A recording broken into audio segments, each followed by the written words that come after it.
মসজিদে আসার তৌফিক দান করেছেন, বলছি আলহামদুলিল্লাহ। রাসূলুল্লাহ সাল্লাল্লাহু আলাইহি ওয়াসাল্লামের উপর দরুদ এবং সালাম বর্ষিত হোক। আল্লাহুম্মা সাল্লি ওয়া সাল্লিম আলা নাবিয়িকা মুহাম্মদ, আল্লাহুম্মা সাল্লি আলাইহি, আল্লাহুম্মা বারিক আলাইহি। কোরআনুল কারীমে আল্লাহ সুবহানাহু ওয়া তাআলা দুজন প্রতাপশালী ব্যক্তির কথা উল্লেখ করেছেন। এর মধ্যে একজন নিশ্চিতভাবে নবী, আরেকজন আমরা নিশ্চিত না তিনি নবী কিনা। এর মধ্যে একজন হচ্ছেন সুলাইমান আলাইহিস সালাতু ওয়াস সালাম, যিনি আল্লাহর কাছে এই দোয়া করেছেন, হে আল্লাহ, আপনি আমাকে এমন এক রাজত্ব প্রদান করুন, লা ইয়ামবাগি লি আহাদিন মিন বাদি, যে রাজত্ব আমার পরে আর আপনি কাউকে দেবেন না, এমন একটি রাজত্ব আমাকে প্রদান করুন। এবং রাসূলুল্লাহ সাল্লাল্লাহু আলাইহি ওয়াসাল্লাম সহিহুল বুখারীর একটি হাদিস অনুসারে রাসূলুল্লাহ সাল্লাল্লাহু আলাইহি ওয়াসাল্লাম বলেছেন, আমি একবার সালাত আদায় করছিলাম, নামাজের মধ্যে একটা দুষ্ট জিন আমাকে খুব ডিস্টার্ব করছিল। পরে আমি ওকে ধরে ফেলি এবং আমার মনে হচ্ছিল ওকে মসজিদের একটা পিলারের সাথে বেঁধে রাখি, যেন সকালবেলা তোমরা এসে দেখতে পাও এই দুষ্ট জিনটা আমাকে ডিস্টার্ব করছে। কিন্তু পরক্ষণে আমার মনে পড়লো আমার ভাই সুলাইমান আলাইহিস সালাম আল্লাহর কাছে দোয়া করেছিলেন, আল্লাহ, আমাকে আপনি এমন রাজত্ব প্রদান করুন যে রাজত্ব আমার পরে আর কাউকে আপনি দেবেন না। পরক্ষণে আমি ওরা ছেড়ে দিই, কারণ আল্লাহ সুবহানাহু ওয়া তাআলা সুলাইমান আলাইহিস সালামকে এমন মুজিজা প্রদান করেছিলেন যে তিনি জিনদেরকে তার কাজে ব্যবহার করতে পারতেন। এ কারণে আমি জিনদেরকে আমার কাজে ব্যবহার করব, এটি আমি করিনি। কিন্তু জিনদেরকে আল্লাহ সুবহানাহু ওয়া তাআলা রাসূলুল্লাহ সাল্লাল্লাহু আলাইহি ওয়াসাল্লামের অনুসারী বানিয়েছেন, তার প্রতি তারা ঈমান এনেছে কেবল কোরআনের একবার আয়াত তেলাওয়াত শুনে, সেটি আমরা একটু পরে আসছি। এরকম একজন প্রচণ্ড প্রতাপশালী শক্তিশালী একজন নবী, এমন রাজত্ব আল্লাহ তাআলা তাকে প্রদান করেছেন যে রাজত্বের বিবরণ কোরআনুল কারীমে কমপক্ষে 3টি সূরায় ব্যাপকভাবে এসেছে। একটা হলো সূরাতুন নামল, একটা হলো সূরাতুল আম্বিয়া এবং 3 নম্বর হচ্ছে সূরাতুল সাবা। এই 3টি সূরা এসেছে, সূরাতুল সাবা, সূরাতুল আম্বিয়া, সূরাতুল নামল। আমরা এই জায়গা থেকে একটু আপনাদেরকে আজকে কিছু বিষয় একটু বলার চেষ্টা করব, প্রেক্ষাপটকে সেটি আমি একটু পরে বলছি। 2 নম্বর বিষয় হচ্ছে সূরাতুল কাহফ, যেটি আমরা শুক্রবারে তেলাওয়াত করি। একজন প্রচণ্ড প্রতাপশালী প্রভাবশালী শাসকের কথা আল্লাহ তাআলা বলেছেন, ওয়ায়াসআলুনাকা আন যিল করনাইন কুল সাআতলু আলাইকুম মিনহু যিকরা ইন্না মাক্কান্না লাহু ফিল আরদি ওয়া আতাইনাহু মিন কুল্লি শাইইন সাবাবা ফাতবা সাবাবা। আল্লাহ তাআলা বলেছেন, তারা আপনাকে যুলকারনাইনের ব্যাপারে জিজ্ঞেস করে, আমি শীঘ্রই যুলকারনাইনের ব্যাপারে আপনার কাছে বিষয়গুলো পাঠ করব। সাআতলু আলাইকুম মিনহু যিকরা ইন্না মাক্কান্না লাহু ফিল আরদ, আমি জমিনে তাকে তামকিন প্রদান করেছি। তামকিন মানে যে জমিনে তাকে ক্ষমতায়ন করেছে, জমিনের শাসক তাকে আমি বানিয়েছি। ওয়া আতাইনাহু মিন কুল্লি শাইইন সাবাবা, প্রত্যেকটা জিনিসের ক্ষমতা আমি তাকে প্রদান করেছি। ফাতবা সাবাবা, এই প্রত্যেকটা জিনিসকে ব্যবহারের উপকরণ আমি তাকে দিয়েছি। এই উপকরণগুলো তারপরে তিনি ব্যবহার করেছেন, ব্যবহার করে তারপরে তিনি পৃথিবীর এই প্রান্ত থেকে অন্য প্রান্তে তিনি চষে বেরিয়েছেন। যেই ঘটনা আপনারা প্রতি জুমাতে সূরাতুল কাহফ যখন তেলাওয়াত করেন তখন আপনারা এই ঘটনাটি পড়েন। সম্মানিত ভাইয়েরা এবং বোনেরা, কোরআনের প্রতি আমাদের আচরণ খুবই অদ্ভুত। রাসূলুল্লাহ সাল্লাল্লাহু আলাইহি ওয়াসাল্লাম এবং সাহাবায়ে কেরামদের একটাই মাত্র সিলেবাস ছিল, সেই সিলেবাসটা কি? কোরআন। আর আমাদের সিলেবাস এখন কয়টা? অভাব নাই, কত সিলেবাস, কত সাবজেক্ট, একেবারে ল্যাঙ্গুয়েজ থেকে শুরু করে, লিটারেচার থেকে শুরু করে, সায়েন্স থেকে শুরু করে, ম্যাথমেটিক্স থেকে শুরু করে, এরপরে সোশ্যাল সায়েন্স আছে, আরও তো কত হাবিজাবি আছে। শত শত সাবজেক্ট পড়ি, কিন্তু তারপরেও আমরা কি মূর্খ, অথর্ব, স্টুপিড, ইগনোরেন্ট, কোনো জ্ঞান নাই। আর সাহাবায়ে কেরামদের সাবজেক্ট একটাই ছিল, কিন্তু তারা এই পৃথিবীর সবচেয়ে বড় শিক্ষক। কেবল এরকম না, সিভিলাইজিং নেশন। তাদের কাজই ছিল গোটা পৃথিবীর মানুষকে সভ্য বানানো, নাহলে মানুষরা সভ্য হতো না।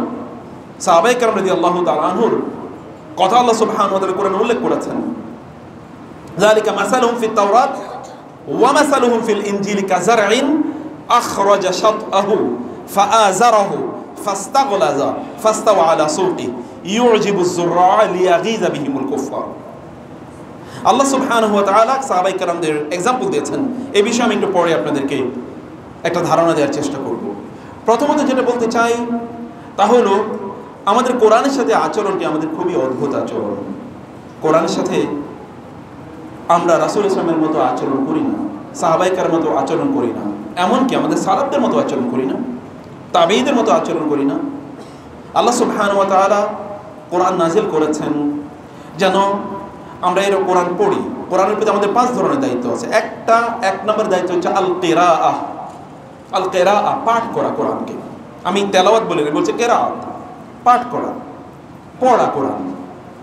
আপনি কতজন লোক বলতে পারেন যে আপনারা কোরআন পড়তে পারেন কিনা এবং শুদ্ধ করে পড়তে পারেন কিনা? আমি যদি বলি আপনাদেরকে হাত তুলে দেখান সূরাতুল ফাতিহা রাসূলুল্লাহ সাল্লাল্লাহু আলাইহি ওয়াসাল্লাম যেমনি পড়তেন বা সাহাবায়ে কেরামরা যেমনি পড়তেন, এরকম পড়তে পারেন কয়জন ব্যক্তি?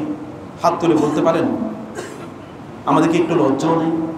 আমাদের কিতাব একমাত্র টেক্সট বুক, একমাত্র গ্রন্থ যেটা নিয়ে আল্লাহ রাসূল এসেছেন এবং যেটি তিনি প্রচার করেছেন। আপনি বলেন কি? আমি তো কেবল তোমাদেরকে কোরআন বলি। সাহাবায়ে কেরামরা কি শুনে ইসলাম গ্রহণ করেছেন? এ কোরআন শুনেই তো। এবং কোরআনের কাছে আসার পর তাদের হৃদয়টা মোমের মতো গলে গেছে। পাথরের হৃদয় নিয়ে এসেছেন, কিন্তু হৃদয়গুলো, এই হৃদয়গুলো এরকম হয়ে গেছে যে পানির মতো এগুলো যেমনি ভাবে বরফ যেমনি গলে, এরকম গলে গিয়েছে। তাহা মা আনজালনা আলাইকাল কুরআন লিতাশকা আম খুলিকু মিন গায়রি শাইইন আম হুমুল খালিকুন আম খালাকুস সামাওয়াতি ওয়াল আরদ বাল লা ইউকিনুন। কেবল এতটুকু তেলাওয়াতই শুনেছেন একজন সাহাবী রাদিয়াল্লাহু জুবাইর ইবনে মুতঈম রাদিয়াল্লাহু তাআলা আনহু, রাসূল সাল্লাল্লাহু আলাইহি ওয়াসাল্লাম বাইতুল্লাহ তেলাওয়াত করছিলেন। তিনি বলেন, যখন আমি আয়াতটি শুনছিলাম কাদা কলবি আন ইয়াতির, মনে হচ্ছে যেন আমার প্রাণ উড়ে যাবে। বলে কি? এরকম কথা তো আমি কোনোদিন শুনিনি। বিখ্যাত পণ্ডিত, কবি, সাহিত্যিক, তারা এই কথা শোনার পর অবস্থা তাদের এরকম। ওমর রাদিয়াল্লাহু তাআলা শুনছিলেন তাহা মা আনজালনা আলাইকাল কুরআন লিতাশকা। তিনি বললেন যে আমাকে, তার বোনকে উদ্দেশ্য করে তিনি বলেছেন, আমাকে একটু রাসূলের কাছে নিয়ে যাও, আমি ইসলাম গ্রহণ করতে চাই। এই কথার প্রতি আত্মসমর্পণ করে না কেমনি মানুষ? কিভাবে করে না? এমন অনেক সাহাবী রাসূলুল্লাহ সাল্লাল্লাহু আলাইহি ওয়াসাল্লাম কাছে কোরআন কেবল একবার শোনাচ্ছেন। তুফাইল ইবনে আমর আদ-দাওসী রাদিয়াল্লাহু তাআলা আনহু কেবল একবার শুনেছেন, এরপরে চলে গেছেন রাসূলের কাছ থেকে। 20 বছর পর রাসূলের সাথে এসে দেখা করেছেন। পুরো কমিউনিটির, পুরো অঞ্চলের সকল মানুষের নিয়ে মুসলমান হয়ে রাসূলের কাছে এসে পেশ করেছেন, ইয়া রাসূলুল্লাহ, এদেরকে নিয়ে এসে হাদিয়া অনুসারে, হাদিয়া হিসেবে আপনার কাছে সব এখন মুসলমান হয়ে গেছে। পুরো জাতি, তার পুরো সম্প্রদায় কেবল রাসূলের কাছে কয়েকদিন কোরআন শুনেছে, এই কিছু। তো অতএব কোরআনের সাথে আমাদের আচরণটা প্রচন্ড অদ্ভুত। কোরআন পড়ি না, অথবা কোরআনের সাথে কতক্ষণ সময় দিই তাও আমরা জানি না। আপনি কতটুকু সময় দিচ্ছেন কোরআনের সাথে? অথচ this is the book of your Lord, আপনার রবের বক্তব্য এরকম। আমার কলিজা ফেটে যাচ্ছিল যখন আমি শুনেছি খালিদ ইবনে ওয়ালিদ রাদিয়াল্লাহু তাআলা আনহু ইসলাম গ্রহণের পর থেকে যুদ্ধের ময়দানে জীবনটা কাটছে। কোরআন বেশি পড়তে পারতেন না, কিন্তু যখনই সময় পেতেন তখনই কোরআনটা ধরে তারপরে চুমু দিতেন, বুকের সাথে লাগাতেন আর বলতেন, হাদা কালামু রব্বি, হাদা কালামু রব্বি। আমার রবের এই কালামের সাথে আমি যথেষ্ট সময় দিতে পারছি না, কাঁদতেন। অথচ যুদ্ধের মধ্যে জিহাদ করছেন, জিহাদের কারণে সময় দিতে পারছিলেন কোরআন। আরেকজন সাহাবী আবু জাহেলের ছেলে ইকরামা রাদিয়াল্লাহু তাআলা আনহু যখনই সময় পেতেন তখনই কোরআন জড়িয়ে ধরতেন আর পড়তেন আর কাঁদতেন, হাদা কালামু রব্বি, I am reciting the words of my creator, আমার রবের কথাগুলো আমি পড়ছি। আয়েশা রাদিয়াল্লাহু তাআলা আনহা জীবনের শেষের দিকে গিয়ে রাতের বেলা যখন ঘুমাতেন তখন তিনি তার কাজের লোকজনকে বলতেন, আমার কাছে নিয়ে আসো হাতুনি আল কালাম, হাতুনি আল কালাম, হাতুনি আল কালাম, আমার কাছে কালামটা নিয়ে আসো। কালাম মানে তারা বলতেন পড়া, বই, কিতাব, মানে বুঝতেনই তারা একটাই, হাতুনি আল কালাম, আমার কাছে কালামটা নিয়ে আসো, নট কালামুল্লাহ, এতটুকু বলতেন না। আল কালাম মানে, আল কিতাব মানে তারা বুঝতেন কোরআন, আল কালামটা নিয়ে আসো। কারণ রাসূল সাল্লাল্লাহু আলাইহি ওয়াসাল্লাম তার ইন্তেকালের আগে কোরআনকে লিপিবদ্ধ করে গিয়েছিলেন। এই যতটুকু ছিল এটা তো আয়েশা রাদিয়াল্লাহু কাছে ছিলেন। তারপরে আবু বকর রাদিয়াল্লাহু তাআলা খলিফা হওয়ার পর আবু বকর রাদিয়াল্লাহু তাআলা এটা আয়েশা রাদিয়াল্লাহু তাআলার কাছ থেকে তিনি নেন এবং কোরআন সংকলনের কাজ শুরু করেন। তিনি বুকের উপর অতটুকু তিনি রাখতেন, রেখে এটা বলতে বলতে তিনি ঘুমিয়ে পড়তেন। আমার রবের কথা, আমার রবের বাণী, এটা বুকের উপর রেখে ঘুমিয়ে পড়তেন। এখন আমাদের না আছে চোখে, না আছে হাতে, না আছে বুকে, না আছে অন্তরে, কোথাও কিতাব নাই, কোরআন নাই। শাগিলু কুলুবাকুম বিল কোরআন, তোমাদের অন্তরটা কোরআন দিয়ে ভর্তি করে রাখো, পূর্ণ করে রাখো। ব্যস্ত করে রাখো, আদারওয়াইজ এটা অন্য জিনিস নিয়ে ব্যস্ত থাকবে। দেখেন আপনি কোরআন যদি না পড়ে তাহলে দেখবেন অন্য ব্যস্ততা তৈরি হয়েছে, অন্তরটা অন্য কিছু নিয়ে ব্যস্ত হয়ে যায়। আপনার রবের কথা দিয়ে আর অন্তরটা ব্যস্ত হয় না। রবের কথা শোনার পর আপনার আমার অন্তরে অনুভূতি তৈরি হয় না। একবার চিন্তা করে দেখুন, আল্লাহ বলেছেন লাউ আনজালনা হাদাল কুরআন আলা জাবালিন লারাআইতাহু খাশিআন মুতাসাদ্দিআন মিন খাশিয়াতিল্লাহ ওয়া তিলকাল আমসালু লানদরিবা লিন-নাস। আল্লাহ বলেছেন আমি একটা উদাহরণ হিসেবে তোমাদের কাছে পেশ করলাম, নাদরিবা লিন-নাস লাআল্লাহুম ইয়াতাযাক্কারুন লাআল্লাহুম ইয়াকিলুন লাআল্লাহুম ইয়াতাফাক্কারুন লাআল্লাহুম ইয়াফকাহুন, লোকেরা যেন বুঝে, এই কারণে আমি উদাহরণ দেই। আমি উদাহরণ দিয়েছি, আমি যদি পাহাড়ের উপর এটাকে অবতীর্ণ করতাম তাহলে দেখতে পাহাড় চূর্ণ বিচূর্ণ হয়ে যাচ্ছে। এটা এমন, ইন্না সানুলকি আলাইকা কাওলান সাকিলা, আল্লাহ বলেছেন আমি হে নবী আপনার উপর কাওলে সাকিল আমি প্রেরণ করছি। আরবের লোকদের সিলেবাস একটাই ছিল। এখনো যদি আপনি মসজিদে নববীতে এবং বাইতুল্লাহতে যান দেখবেন লক্ষ লক্ষ কোরআনের মুসহাফ ছাড়া কিচ্ছু নেই মসজিদে। আমাদের মসজিদে তো এখন বহুত কিছু থাকে, তাবলীগী সাহাবের বই তো থাকা ফরজ, তারপর হাদিসের কিতাব থাকবে, কোরআনের তাফসীর থাকবে, কিন্তু আপনি গিয়ে দেখেন তো, চ্যালেঞ্জ করে বললাম যান গিয়ে দেখেন কোরআন ছাড়ার কিচ্ছু আছে কিনা। কোটি কোটি কোরআনের কপি, আর লোকেরা বসে কেবল কোরআন পড়তেছে, লক্ষ লক্ষ লোক কোরআন পড়তেছে, আর কোনো কাজ নেই। আমাদের মসজিদগুলোতেও এরকম ব্যবস্থাপনা করতে হবে। এটাই কালচার, এইটাই দিন, এইটাই আমাদের আদর্শ। আমাদের পূর্বপুরুষরা তাই করেছেন। সম্মানিত ভাইরা, কোরআন পড়তে হবে। কোরআন পড়া দুটো দিক, একটা হলো আপনি কোরআন পড়বেন এবং উত্তমভাবে সুন্দরভাবে কোরআন পড়বেন, চমৎকারভাবে কোরআন পড়বেন, ভালো লাগা দিয়ে। বহুত লোক আছে তারা মনে মনে কোরআন পড়ে, মনে মনে খান তো তাই দেখি কিছুক্ষণ যে আমি খাবো না আজকে, মনে মনে খান। কোরআন তেলাওয়াত করতে হবে নিজের কান পর্যন্ত যেন আসে। এটা বলে কেরাত। কেরাত মানে কি? দেখেন আমাদের দেশে কেরাত মানে হচ্ছে চিৎকার করে পাঠ করা না, কোরআনের সৌন্দর্য আছে। বিকৃত করে তাকাল্লুফ এর ভাবে আল্লাহ তাআলা কোরআন নাজিল করেন নাই। ওমা আনতা মিনাল মুতাকাল্লিফিন, আপনাকে কষ্ট করে তেলাওয়াত করতে হবে আমি এরকম বানাই নাই। কোরআন তেলাওয়াত করতে সাবলীল ভাবে, এটা কেরাত, সাবলীল ভাবে যেন আপনার কানেও ভালো লাগে তৈরি হয়। রাসূল সাল্লাল্লাহু আলাইহি ওয়াসাল্লাম বলেছেন যায়্যিনুল কুরআন বিআসওয়াতিকুম। হাদিসের মধ্যে সনদগত কিছু দুর্বলতা থাকলেও আরো বহু হাদিস এই বক্তব্যকে সমর্থন করে। তোমরা সুন্দর করে কোরআন তেলাওয়াত করো। রাসূল সাল্লাল্লাহু আলাইহি ওয়াসাল্লাম বলেছেন আল্লাহ সুবহানাহু ওয়া তাআলা কোন জিনিসের প্রতি এতটা নির্দেশ প্রদান করেন না যতটা তিনি নির্দেশ প্রদান করেছেন সুন্দর করে কোরআন তেলাওয়াত করার জন্য। ফাইন্নাস সাউতাল হাসান ইয়াজিদুল কুরআন হুসনা, কারণ সুন্দর করে কোরআন তেলাওয়াত করলে কোরআনের সৌন্দর্য বাড়ে। আপনি আল্লাহর কালামের সৌন্দর্য বাড়াচ্ছেন। সুন্দর করে গুনগুন করে তেলাওয়াত করুন, আপনার কান পর্যন্ত পৌঁছুক, পাশের লোকও পারলে শুনুক। এরকম ভাবে কোরআন তেলাওয়াত করা দরকার। রাসূলুল্লাহ সাল্লাল্লাহু আলাইহি ওয়াসাল্লাম আবু মুসা আল-আশআরী রাদিয়াল্লাহু তাআলা আনহু, আশআরী গোত্রের, তিনি রাসূলের প্রতি ইসলাম গ্রহণ ঈমান এনেছিলেন। এরপরে প্রায় 17 বছর পরে রাসূলের সাথে দেখা, একবার কেবল কোরআন শুনছে, এরপরে চলে গেছে দেশে গিয়ে দাওয়াত দিচ্ছে। 17 বছর পরে রাসূলের সাথে আবার দেখা। রাসূলুল্লাহ সাল্লাম এই আশআরী গোত্র, এরা মদিনায় বসবাস করতে একটা জায়গায়, ওই দিক দিয়ে যেতেন। তিনি বলতেন আমি দিনের বেলা জানতাম না যে আশআরীরা কোথায় থাকে, কিন্তু রাতের বেলা যখন যেতাম কোরআন তেলাওয়াত শোনার পর আমি বুঝতাম যে এটা আশআরী গোত্রের লোকেরা, কারণ রাত ভর কোরআন তেলাওয়াত করত। ওইখান দিয়ে গেলেই কোরআনের বাতাস, সুবাতাস, সুগন্ধ ছড়িয়ে পড়ত। তিনি একবার যাচ্ছিলেন তেলাওয়াত, তিনি সেখানে কতক্ষণ থমকে দাঁড়ালেন। অতঃপর তিনি ফজরের পর আবু মুসা আল-আশআরীকে ডেকে বলেন রাদিয়াল্লাহু তাআলা, ইয়া আবা মুসা, তুমি কি জানো, তুমি যদি জানতা গতকাল রাতে তোমার বাসার পাশে দিয়ে যাচ্ছিলাম, তখন তোমার তেলাওয়াত শুনে আমার খুব ভালো লাগছে, আমি মনোযোগ দিয়ে তোমার তেলাওয়াত শুনছিলাম। আবু মুসা আল-আশআরী কেঁদে দিলেন, ইয়া রাসূলুল্লাহ, আপনি শুনছিলেন? ওয়াল্লাহি ইয়া রাসূলুল্লাহ লাউ আলিমতু, যদি আমি জানতাম যে আপনি কোরআন তেলাওয়াত শুনছিলেন, লাহাব্বারতুহু লাকা তাহবীরা, তাহলে আমি আরো সুন্দর করে কোরআন তেলাওয়াত করতাম যেন আপনার একটু ভালো লাগে আরেকটু তৈরি, আপনি যেন আরেকটু আমাকে ভালোবাসেন, কোরআনকে ভালোবাসেন। লাহাব্বারতু লাহা তাহবীরা। রাসূল তাকে লক্ষ্য করে বলেছেন ওয়াল্লাহি লাকাদ উদিতা মিজমারাম মিন মাযামির দাউদ, আল্লাহর কসম আবু মুসা, তোমাকে আল্লাহ তাআলা দাউদ আলাইহিস সালামকে যেমনি ভাবে সুকণ্ঠ প্রদান করেছেন, আল্লাহ তাআলা তোমাকে এইরকম দাউদের মতো একটা সুকণ্ঠ প্রদান করেছেন আলাইহিস সালাম। ওয়া হাশারনা লাহু, আল্লাহ সুবহানাহু বলেছেন যে দাউদ আলাইহিস সালাম যখন জাবুর তেলাওয়াত করতেন তখন ওয়াত-তায়রু সাফাত কুল্লু লাহু আওয়াব, তখন ওয়াল জিবাল, পাহাড়গুলো তার সাথে তাসবিহ পড়ত। মাছগুলো তার সাথে তাসবিহ পড়তো, এমনকি পাখিগুলো এরকম কাতারবদ্ধ হয়ে দাঁড়িয়ে যেত। জাবুর যখন তেলাওয়াত করতেন দাউদ আলাইহিস সালাম, তার মাথার উপরে এরকম পাখিগুলো এরকম দাঁড়িয়ে যেত তার কণ্ঠে জাবুর শোনার জন্য। তিনি যদি জাবুর এত সুন্দর করে তেলাওয়াত করতেন, তার রাসূল সাল্লাল্লাহু আলাইহি ওয়াসাল্লাম কেমন তেলাওয়াত করতেন কোরআন? তিনি কেমন কোরআন তেলাওয়াত করতেন?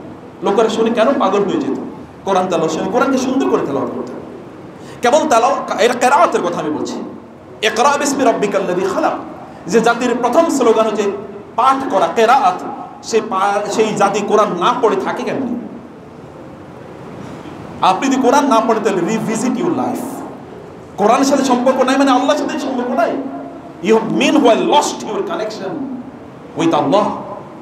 রাসূলুল্লাহ সাল্লাল্লাহু আলাইহি ওয়াসাল্লাম বলেছেন, এ কোরআন হচ্ছে এরকম যে এটার একটা রজ্জু এই পৃথিবীতে মানুষের হাতে, আরেকটা রশির একটা অংশ, রশির দুটো দিক থাকে, একটা দিক মানুষের হাতে, আরেকটা দিক কার হাতে? আল্লাহ সুবহানাহু ওয়া তাআলার হাতে।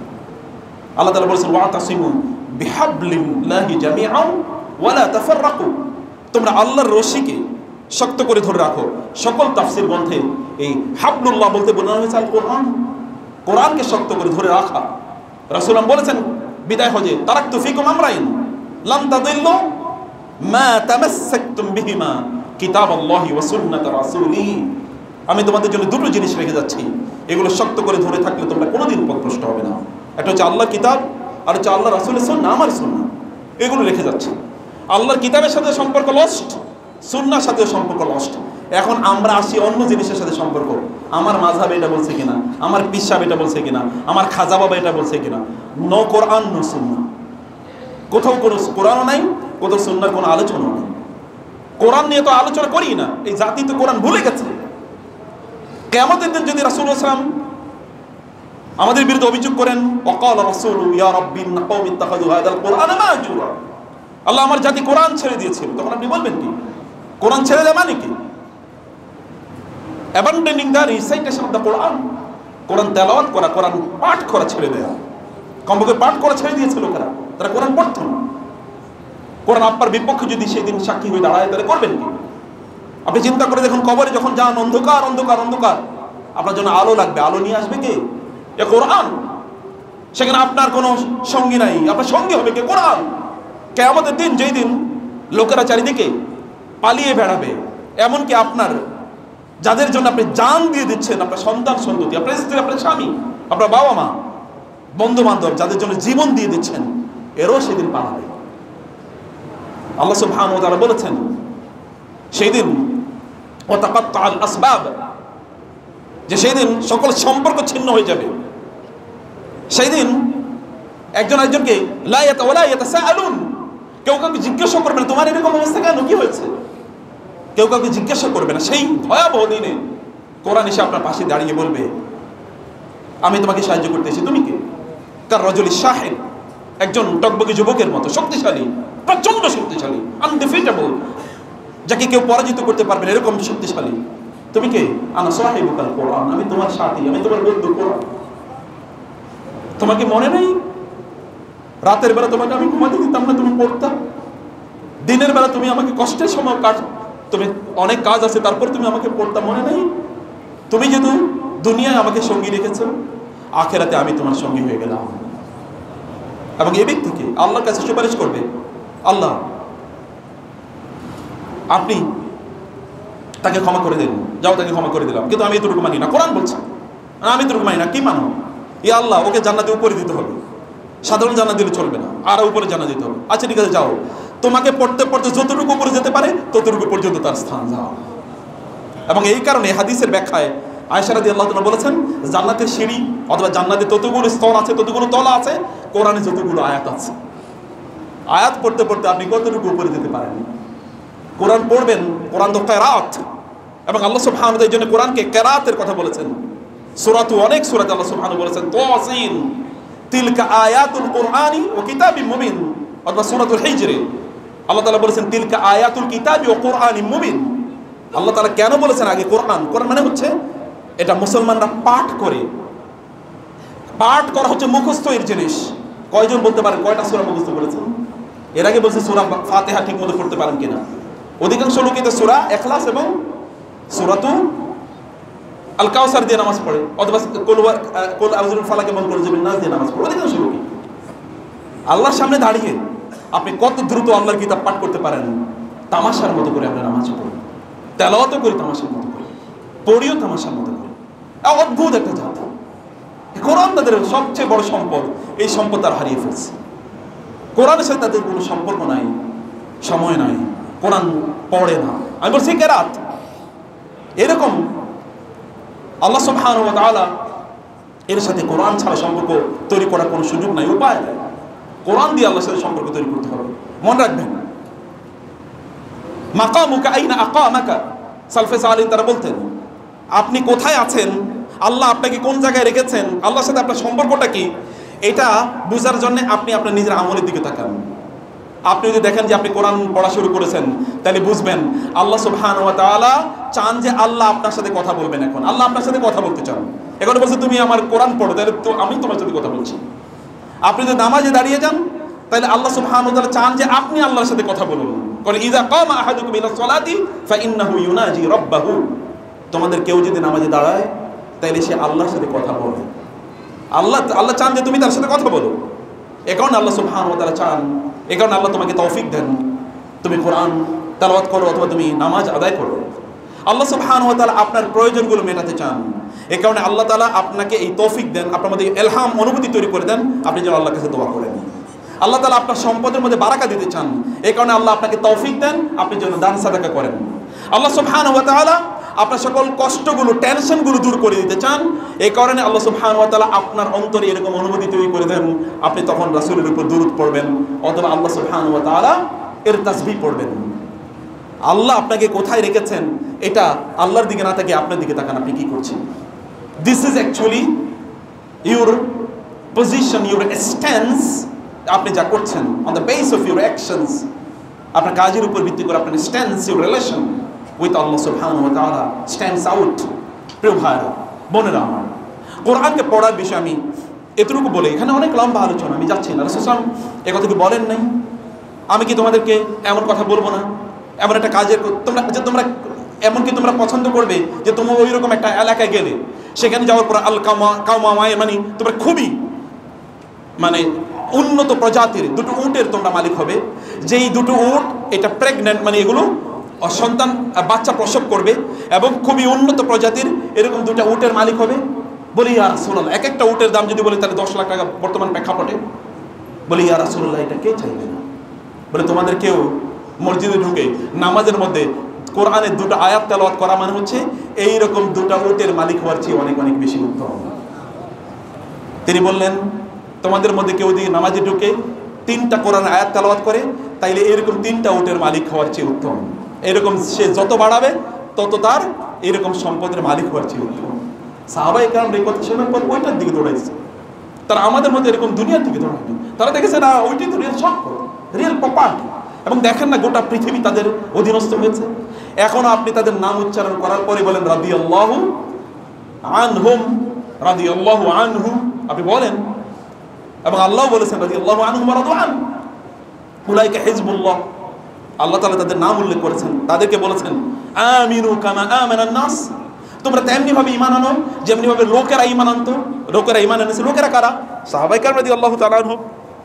আল্লাহ তাআলা সাহাবায়ে কেরামদের মধ্যে ঈমান আনতে আমাদেরকে বলেছেন, তাদেরকে আমাদের জন্য আদর্শ হিসেবে উপস্থাপন করেছেন। প্রিয় ভাইরা, তাদের কাজ ছিল একটাই, কোরআন পড়া। কোরআন এর সাথে রিলেশনটাকে তৈরি করেছেন তারা। কোরআন পাঠ, কোরআন পড়া, কোরআন মুখস্থ করা, কোরআন হিফজ করা।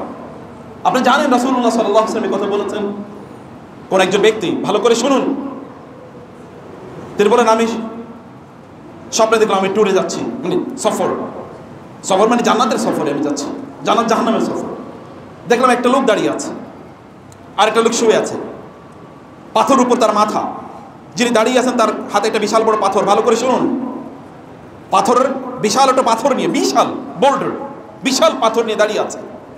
এই ব্যক্তি ওই যিনি শুয়ে আছেন পাথরের উপর মাথা রেখে ওই ব্যক্তির মাথায় পাথর দিয়ে বাড়ি দিচ্ছে। দেওয়ার পর ওই মাথাটি চূর্ণ বিচূর্ণ হয়ে যাচ্ছে, পাথরটি থেতলে অনেক দূরে গিয়ে পড়ছে, ছুটে গিয়ে পড়ছে, ছিটকে গিয়ে পড়ছে। যিনি পাথর দিয়ে বাড়ি দিয়েছেন ওই পাথরটি তিনি আবার খুঁজে নিয়ে আসতেছেন। এর মধ্যে এই ব্যক্তির মাথা আবার আগের মতো হয়ে গেছে। উনি পাথর নিয়ে এসে আবার এই ব্যক্তির মাথায় ওই পাথর দিয়ে আবার মারছেন, থেতলে দিচ্ছে মাথা, আবার পাথরটি গিয়ে ছিটকে পড়ছে, আবার নিয়ে আসছেন, অ্যাগেন দিস হ্যাপেনিং, এটা ঘটছে, এটা এরকমই ঘটছে, এরকমই ঘটছে। রাসূল বলেন সুবহানাল্লাহ, ইয়া জিবরিল মান হাদা, জিবরিল কে, এই লোক কে, কেন এরকম হচ্ছে? জিবরিল বলেন ইয়া রাসূলুল্লাহ, ইনি হচ্ছেন সেই ব্যক্তি যিনি কোরআনের কিছু সূরা মুখস্থ করেছিলেন, এরপরে তিনি ভুলে গেছেন, এই কারণে আল্লাহ তাআলা তাকে এই শাস্তি দিচ্ছেন।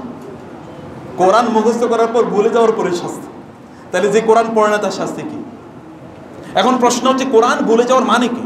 আমরাও তো অনেক সূরা পড়েছি মুখস্থ, ভুলে গেছি, এখন আপনারা ভুলে গেছেন, এরকম হতে পারে।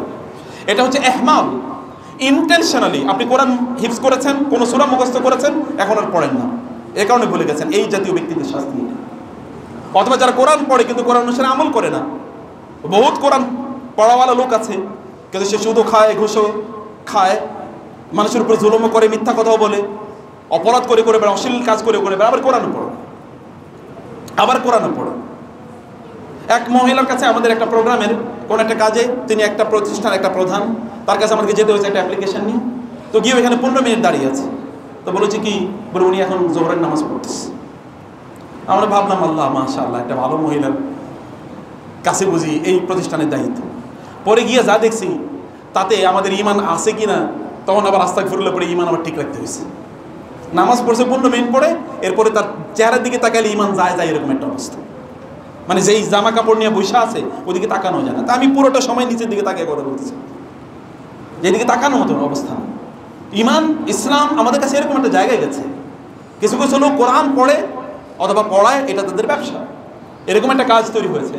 প্রিয় ভাইরা, আপনারা কোরআন কতটুকু পড়ছেন? আপনি কি জান্নাতের উপর দিকে উঠতে মনে চান? তাহলে আপনাকে কোরআন মুখস্থ করতে হবে, ছোট ছোট করে মুখস্থ করুন। কোরআনের সাথে 2 নম্বর যে ইস্যুটি, কিরাআতের সাথে হলো আল ইসতিমা, শোনা। আপনি জানেন কোরআনে আল্লাহ সুবহানাহু ওয়া তাআলা সবচেয়ে বেশি শোনার কথা বলেছেন। আমরা কি কোরআন শুনি কিনা বলেন? কয়জন মানুষ এখানে আপনি বলতে পারেন যে না আমি কোরআন তেলাওয়াত শুনি, কোরআনে কিরাআত শুনি? কয়জন বলতে পারেন? কয়জন কারির নাম বলতে পারেন? কতজন ক্রিকেটারের নাম বলতে পারবেন? কতজন ফুটবল প্লেয়ারের নাম বলতে পারবেন? কতজন নায়কের, কতজন মডেলের নাম বলতে পারবেন? কতজন ওয়ার্ল্ড পলিটিশিয়ানের নাম বলতে পারবেন? কিন্তু কয়টা সূরার নাম বলতে পারবেন? কয়জন কারির নাম বলতে পারবেন? কয়জন তেলাওয়াতকারী এর নাম বলতে পারবেন? পারেন না।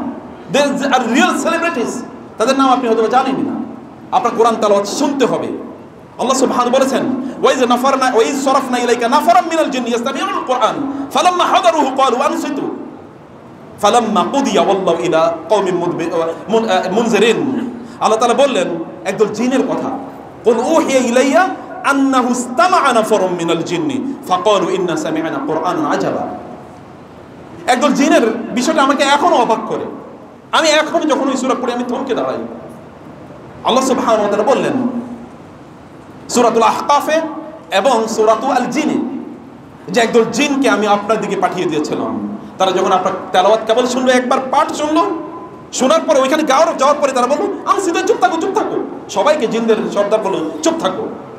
ফালাম্মা কুদিয়া, যখন আপনি তেলাওয়াত শেষ করলেন, ওয়াল্লাহু ইলা কওমিহিম মুনজিরিন, তারা তখন তাদের জাতির কাছে, তারা অলরেডি ঈমান এনেছে এবং তারা জানে ইয়া কওমানা, হে আমাদের জাতি, আমরা ঈমান এনেছি এমন একজন রাসূলের প্রতি যার প্রতি আল্লাহ এমন এক কিতাব নাযিল করেছেন মিন বাদি মুসা, মুসা আলাইহিস সালামের পর।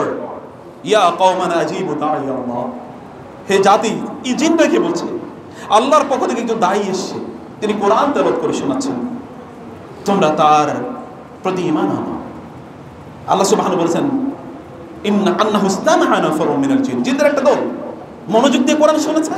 ফাকালু ইন্না সামি'না কুরআনান আজাবা ইয়াহদি ইলার রুশদি ফাআমান্না বিহি, অবাক করে এক রিসাইটেশন শুনেছে, আমরা তার প্রতি ঈমান আনলাম। শোনা, ওয়াইজা সামিউ, একদল খ্রিস্টান রাসূলের কাছে এসেছে, আসার পর রাসূল তেলাওয়াত শোনালেন, তাদেরকে কোরআন পড়ে শোনালেন। শোনানোর পরে তারা কান্না করা শুরু করে দিল এবং তারা ঈমান আনলো ইমিডিয়েটলি, শোনা তেলাওয়াত শুরু করে। আল্লাহ তাআলা কোরআনে সেই আয়াত, সেই আলোচনার বলে দিলেন, ওয়াইজা সামিউ মা উনজিলা ইলা রাসূল তারা আয়ুনাহুম তাফিদু মিনাদ দাম'i মিম্মা আরাফু মিনাল হক যালিকা বিআন্নাহুম কিসসিসুন। আল্লাহ সুবহানাহু ওয়া তাআলা বলেছেন যে একদল খ্রিস্টান আপনার কাছে এসেছিল, আপনি তাদেরকে কোরআন একটু তেলাওয়াত করে শোনালেন। শোনানোর পরে আপনি তাদের চেহারার দিকে তাকিয়ে দেখলেন ওরা কাঁদতেছে তেলাওয়াত শুনে। কেন আপনাদের কি মনে নেই যখন রাসূলুল্লাহ সাল্লাল্লাহু আলাইহি ওয়াসাল্লাম সাহাবায়ে কেরামদেরকে অনুমতি দিলেন আবিসিনিয়াতে হিজরত করার জন্য, জাফর ইবনে আবি তালেব রাদিয়াল্লাহু তাআলা আনহু সহ একদল সাহাবী সেখানে হিজরত করলো। তাদেরকে সেখান থেকে ফিরিয়ে নিয়ে আসার জন্য কুরাইশদের দুজন বিখ্যাত ডিপ্লোম্যাটের একটা প্রতিনিধি দল গেল আমর ইবনে আস রাদিয়াল্লাহু তাআলা আনহু সহ তাদেরকে ফিরিয়ে নিয়ে আসার জন্য। সেখানে গিয়ে আব্রাহার বাদশা নাজ্জাশীর সামনে যখন আলোচনা হচ্ছিল, ডিবেট হচ্ছিল, মুসলমানরা একদিকে এবং মুশরিকরা একদিকে, তখন জাফর ইবনে আবি তালেব রাদিয়াল্লাহু তাআলা কেবল তেলাওয়াত করে শুনিয়েছেন কোরআন সূরাত মারিয়াম। এই তেলাওয়াত শোনার পর নাজ্জাশী বাদশা, আবিসিনিয়ার সম্রাট তেলাওয়াত শোনার পরে এবং তার সাথে যারা মন্ত্রী পরিষদে যে সকল পাদ্রীরা ছিল, এই পাদ্রীরা কান্না করা শুরু করে দিয়েছে। সহিহ বুখারী 2-3 নম্বর হাদিস, বিখ্যাত হাদিস বর্ণনা। এবং নাজ্জাশী যখন মারা যায়, রাসূলুল্লাহ বলেছেন যে তোমাদের ওয়াসাল্লু আলা আখিকুম, তোমাদের ভাই নাজ্জাশী মারা গেছে, তার জন্য গায়েবী জানাজা, যেটা এই একটাই মাত্র উদাহরণ। এবং এরপরে গায়েবানা বা গায়েবী জানাজার বিভিন্ন মাসালা নিয়ে আসে। আমরা এই বিষয়ে আমরা আজকে আলোচনা করছি না। আমি বলছি যে রাসূল সাল্লাল্লাহু তারপরে তার জন্য নামাজ পড়ে জানাজার নামাজ পড়েছেন, কারণ তার ওইখানে তো জানাজার নামাজ পড়ার কেউ ছিল না, তোমাদের ভাই মারা গেছে। রাসূলুল্লাহ সাল্লাল্লাহু আলাইহি ওয়াসাল্লাম এর প্রতি কেবল তেলাওয়াত, তার অনুপস্থিতি তেলাওয়াত শোনার পরে এরকম অবস্থা হয়েছে। ইজা তুতলা আলাইহিম আয়াতুনা খাররু সুজ্জাদান ওয়া বুকিয়া। কোরআনে দেখেন আপনি বারবার এসে যখন তাদের সামনে আমার আয়াতগুলো পড়া হয়, রাসূলও কি করতেন? ইয়াতলু আলাইহিম, কোরআন যখন ইয়াতলু আলাইহিম আলা আসে, তার মানে হচ্ছে আপনি অন্যকে তেলাওয়াত করে শোনানো। রাসূল সাল্লাল্লাহু অন্যদেরকে তেলাওয়াত করে শোনাতেন। আবু বকর রাদিয়াল্লাহু তাআলার মিশন একটাই ছিল, তিনি মানুষকে কোরআন তেলাওয়াত করে শোনাতেন। এবং মানে আবু বকর রাদিয়াল্লাহু তাআলার হাতে যারা ইসলাম গ্রহণ করেছে, এরা প্রত্যেকেই কেবল তেলাওয়াত শুনে ইসলাম গ্রহণ করেছে। রাসূলের কাছ থেকে তেলাওয়াত তারা শোনেন না, আবু বকর রাদিয়াল্লাহু তাআলার কাছ থেকে তেলাওয়াত শুনেছেন এবং তারা ইসলাম গ্রহণ করেছেন। আপনি শোনেন কতটুকু, শুনেই দেখেন। আপনি গোটা পৃথিবী জুড়ে দেখেন তো, ইমাম সাহেব তেলাওয়াত করার পরে এরপরে মুসল্লিরা কাঁদে। এরকম অবস্থা হচ্ছে না? তেলাওয়াত করছেন ইমাম সাহেব, মুসল্লিরা কাঁদে। কারণ তেলাওয়াত শুনলে ইমপ্যাক্ট তৈরি হয় অন্তরে। আপনার তেলাওয়াত শুনতে হবে, আল ইস্তিমা, তেলাওয়াত শুনতে হবে। মোবাইল এখন তো আপনাদের জন্য এটাকে ব্লেসিং এ ব্যবহার করতে পারেন, তেলাওয়াত শুনতে পারেন আপনারা, আপনাদের সেই তেলাওয়াত শোনা দরকার। প্রিয় আমার মূল আলোচনায় আমি যাওয়ার জন্য আমি শেষ করে দিচ্ছি এই পয়েন্টে আলোচনা। আমি বলছি যে তেলাওয়াত শুনুন। এবং 2 নম্বর হচ্ছে কি? 2 নম্বর হচ্ছে এটাকে তারতিলের সাথে, ওয়ারাত্তিলিল কোরআন তারতিলা, তেলাওয়াত করবেন ধীরে ধীরে, দ্রুততার সাথে কোনো তেলাওয়াত না, ধীরে ধীরে। আপনি কার বক্তব্য, কার কথা আপনি এত দ্রুত পড়ছেন? আপনাকে লজ্জা লাগে না? আপনাকে তার সামনে দাঁড়াতে হবে না? আপনাকে এতটুকু আত্মসম্মান বোধ নাই? তার প্রতি এতটুকু শ্রদ্ধাবোধ আপনার নাই? তার কথা আপনি পড়ছেন, অথচ এত দ্রুত আপনি পড়ে যাচ্ছেন। আপনি খতম করে লাভ হইল কি? সাহাবায়ে কেরাম রাদিয়াল্লাহু তাআলা 10টি আয়াত পড়ে 10টি আয়াত না বুঝে তার সামনে এগোতেন না। 10টি আয়াত পড়ে তারপরে এগোতেন তারা তারতিলের সাথে। ওয়ারাত্তিল, আল্লাহ তার রাসূলকে বলেছেন তারতিলের সাথে পড়া। রাসূলের তেলাওয়াত ছিল মুতারাসসিলান, তিনি ধীরে ধীরে ধীরে ধীরে পড়তেন, প্রত্যেকটা বর্ণ স্পষ্ট করে বোঝা যেত। 3 নম্বর কাজ হচ্ছে কোরআনের প্রতি, কোরআন এর প্রতি আমাদের 3 নম্বর কাজ হচ্ছে আত-তাফহিম, কোরআন বোঝা। কোরআনকে বুঝতে হবে, কোরআনকে বুঝতে হবে গভীরভাবে, কোরআনকে বুঝতে হবে, কোরআন অর্থ বুঝতে হবে। আপনি অর্থ, আমি বলি তো, আপনি বলেন তো আল্লাহুস সামাদ, as-সামাদের অর্থ কি বলেন? আল ফালাকের অর্থ, কুল আউযু বিল ফালাক প্রতিদিনই তো পড়েন, ফালাকের অর্থ কি বলেন? লজ্জা করেন আমাদের মুসলমান হিসেবে এই কথা বলতে, দাবি করতে? ফালাকের অর্থ জানি না। আল খান্নাসের অর্থ কি বলেন?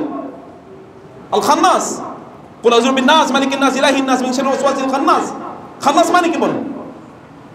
তাহলে আপনি কি করছেন? কি আমাদের অবস্থা কি বলেন? মাসাদের অর্থ কি? হাম্মালাতুল আদাব ফি জিদি হাবলুম মিন মাসাদ, মাসাদের অর্থ কি? সূরা এই কয়টা সূরাতে মুখস্থ পারেন, কিন্তু এগুলোর অর্থ তো আমরা জানি না। আমি আরো পরে, বহুত পরে গেলাম। তাই কোরআনের প্রতি আমরা ঠিক কি আচরণ করছি, তাফহিম করি। আমি সাধারণ অর্থের কথা বলছি, সাধারণ অর্থ কি আমরা বুঝি। এরপরে 3 নম্বর যেটা হচ্ছে, তাহলে 4 নম্বর যেটা হচ্ছে, তাহলে আত-তাদাব্বুর। 3 নম্বর আত-তাদাব্বুর। তাদাব্বুর হচ্ছে কোরআনের তাদাব্বুর, এটা দুপুর থেকে যে পেছনে যাওয়া, পেছনে যাওয়া। অর্থাৎ এই কোরআনের এই আয়াতটি কোন প্রেক্ষাপটে নাজিল হয়েছে, কেন নাজিল হয়েছে, এটা কি উদ্দেশ্যে নাজিল হয়েছে, কার উপর নাজিল হয়েছে, এটা থেকে বুঝা, এই আলোচনা, এই বিশ্লেষণে যাওয়া। এখানে আমার ব্যাপারে কি কথা বলা আছে, 1500 বছর আগে নাজিল হয়েছে যে প্রেক্ষাপট, ওই প্রেক্ষাপটের মধ্যে সীমাবদ্ধ থাকবে। আমার সাথে কি এর কোনো আলোচনা নেই? কোরআন তো ফিহি যিকরুকুম, আপনাদের আলোচনা কোরআনে করা হয়েছে। তাহলে আপনাকে কোরআন আপনার মতো রেলেভেন্ট করে পড়তে হবে, যে আমার ব্যাপারে কি বলা আছে দেখি এখানে। সেই পাঠ আপনাকে নেয়ার জন্য কোরআনকে বুদ্ধি করে বুঝে শুনে কোরআন করতে হবে। 3 নম্বরে 4 নম্বর হচ্ছে তাসবির, সাউবিরুল কোরআন ফাইন্না ফীকুম ইলমাল আউয়ালিন ওয়া ইলমাল আখিরিন। আব্দুল্লাহ ইবনে মাসউদ রাদিয়াল্লাহু তাআলা তিনি বলতেন, তোমরা কোরআনকে তাসবির, তাসবির মানে হচ্ছে কোরআনে যে এই সাধারণ যে অর্থ এবং আপনার সাথে রিলেশনে যে অর্থ, এর বাইরেও কোরআনকে পড়তে হবে। আপনি ফিজিক্স পড়বেন কোরআনে, কেমিস্ট্রি পড়বেন কোরআনে, বায়োলজি পড়বেন কোরআনে, হিউম্যান সায়েন্স, জেনারেল সায়েন্স এটাও কোরআনে পড়বেন, আছে সব কিছু কোরআনে। এটা হচ্ছে তাসবির, ফাইন্না ফীহি ইলমাল আউয়ালিন ওয়াল আখিরিন। তারা বলতেন কোরআনে তোমাদের পূর্বের লোকদের আলোচনা আছে, পরের লোকজনের আলোচনা আছে। আপনি এখন বলেন সুপারসনিক যুগে আমরা বসবাস করি, রাসূলের যুগে তো ছিল উট ঘোড়া, এখন তো আমরা বিমানে বসবাস করি, বিমানে আমরা চলাচল করি। বিমানে আলোচনা কোরআনে আছে? অবশ্যই আছে। কোরআনে আল্লাহ সুবহানাহু ওয়া তাআলা বলেছেন যে তোমাদের জন্য আল্লাহ তাআলা এমন কি সৃষ্টি করেছেন ওয়া মা লা তা'লামুন, তোমরা যা জানো না, এমন জিনিস যা তোমরা এখনো জানো না, ভবিষ্যতে তোমরা আবিষ্কার করো। আবিষ্কার করে এই তৌফিক আমি তোমাদেরকে দেব। এখন এই আলোচনা করে লাভ নেই। 1400 বছর আগে বিমানের কথা বলে মানুষ বুঝতো না। অতএব আল্লাহ সুবহানাহু ওয়া তাআলা গ্র্যাজুয়ালি মানুষকে যখন যেটার প্রয়োজন ওই নলেজ আল্লাহ তাআলা মানুষকে প্রদান করেন। এই জায়গায় আপনাকে যেতে হবে এটা বুঝার জন্য। 1400 বছর আগে যদি এই পৃথিবী কিভাবে সৃষ্টি হয়েছে বিগ ব্যাং এর কথা বলতো, মানুষ তো বুঝতো না। এখন মানুষ বুঝছে। মানুষের মায়ের গর্ভে সন্তান জন্ম হওয়ার যে স্তরগুলো 1400 বছর আগে এরকম আলট্রাসোনোগ্রাফি এর আবিষ্কার না থাকার কারণে মানুষ বুঝতো না। এখন মানুষের কাছে স্পষ্ট। With the progression of time and human knowledge, মানুষ Quran understanding of the Quran will unfold. Gradually এটা মানুষ বুঝবে। আল্লাহ গ্রাজুয়ালি মানুষকে সেই জ্ঞান প্রদান করবেন। কারণ কোরআন এমন যে কোরআনকে কেউ কোনোদিন অক্ষম করতে পারবে না। কোরআন মানুষকে অক্ষম করার জন্য এসেছে। কোরআনের কাছে লোকে অক্ষম হয়ে যাবে। কোরআন কাউকে অক্ষম করতে, কোরআনকে কেউ অক্ষম করতে পারে, কোরআনকে কেউ চ্যালেঞ্জ করতে পারবে না। মানে কোরআন মানুষকে চ্যালেঞ্জ করছে। কিন্তু তোমাদের ইন কুনতুম ফি রাইবিন মিম্মা নাযালনা আলা আবদিনা ফাতু বিসূরাতিন মিন মিসলি। সম্মানিত ভাইরা, এবং লাস্ট হচ্ছে কোরআন তেলাওয়াত। এতক্ষণ পর্যন্ত যা কিছু বললাম সর্বশেষ হচ্ছে কোরআন তেলাওয়াত। আল্লাহ সুবহানাহু ওয়া তাআলা আমাদেরকে বলেছেন, রাসূলকে বলেছেন ওয়া আন আতলুল কোরআন উতলু মা উহিয়া ইলাইকা মিন কিতাবি রাব্বিক। কোরআনকে তেলাওয়াত করা, এই সবগুলোকে সমন্বয় করে তারপরে কোরআনকে পড়া, এটি হচ্ছে একজন ব্যক্তির দায়িত্ব এবং দায়। এইভাবে কোরআনের কাছে আমাদের আসা দরকার। আমরা কোরআন দুটো আয়াতের কথা বলছি। আমি লম্বা আলোচনায় যাওয়ার যেতে সময় না, আমি সংক্ষেপে আপনাদেরকে বলি। সুলাইমান আলাইহিস সালাতু ওয়াস সালাম এবং দাউদ আলাইহিস সালাম, আল্লাহ তাআলা বললেন আমি সুলাইমানকে দাউদের উত্তরাধিকারী বানালাম। উত্তরাধিকারী মানে কি? রাসূল বলেছেন সহিহ বুখারী হাদিস শেষে, নাহনু মা'শারুল আম্বিয়া লা নুওয়ারিসু দিনারা ওয়ালা দিরহামা ইন্নামা নুওয়ারিসুল ইলমা ওয়া মা তারাকনা ফাহুয়া সাদাকা। নবী রাসূলরা সম্পদের উত্তরাধিকারী কাউকে বানান না। সম্পদ রাখা যান না যে পোলামায়া সে সম্পদের মালিক হবে। তারা যদি কোনো সম্পদ রেখে যান তার জন্য জায়েজ নেই, কিন্তু তারা যদি মারা যান হঠাৎ করে কোনো সম্পদ রয়ে গেল, তাইলে এই সম্পদগুলো সাদাকা করে দেওয়া লাগে। তারা কেবলমাত্র তাদের সন্তানদেরকে অথবা তাদের পরবর্তী প্রজন্মকে তারা কেবল জ্ঞানের উত্তরাধিকারী বানিয়ে দিয়েছে। জ্ঞান, নলেজ।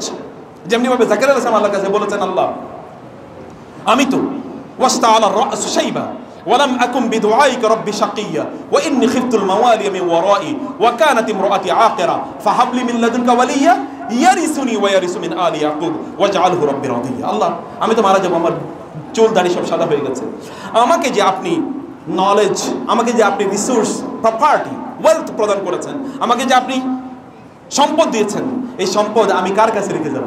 এই সম্পদ কি? জ্ঞান, ওহী। আমি কার কাছে রেখে যাব? এই যে লোকজনকে কে এই কথা বলবে আমার একটা সন্তান দেন না, যে সন্তান আমার এই সম্পদের উত্তরাধিকারী হবে, ইয়ারিসুনি, ওয়ারিস হবে আমার, ওয়ারিস মিন আলি ইয়াকুব।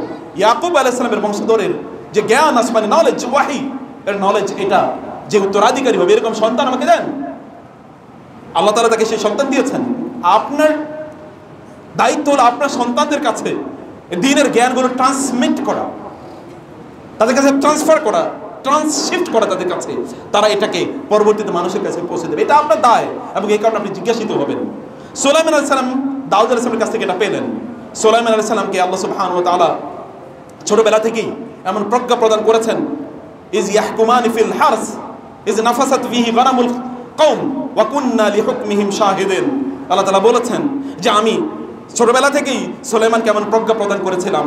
সুলাইমান আলাইহিস সালাতু ওয়াস সালাম এমন প্রজ্ঞার অধিকারী হয়েছেন। কোরআন এরকম দুটো ঘটনার কথা বলা আছে। এর মধ্যে একটা হলো যে কোন একজন ব্যক্তির তার ফসলের জমিন, মানে জমির যে ফসল এটা খেয়ে ফেলেছে অন্যদের বকরিগুলো। এখন এই ব্যাপারে তারা এসেছিল দাউদ আলাইহিস সালামের কাছে বিচার চাওয়ার জন্য। দাউদ বলছে তুমি ওই জমি নিয়ে যাও, ওটা, কারণ ওর বকরিগুলো কেন খেলো, অতএব তুমি জমিন নিয়ে যাও।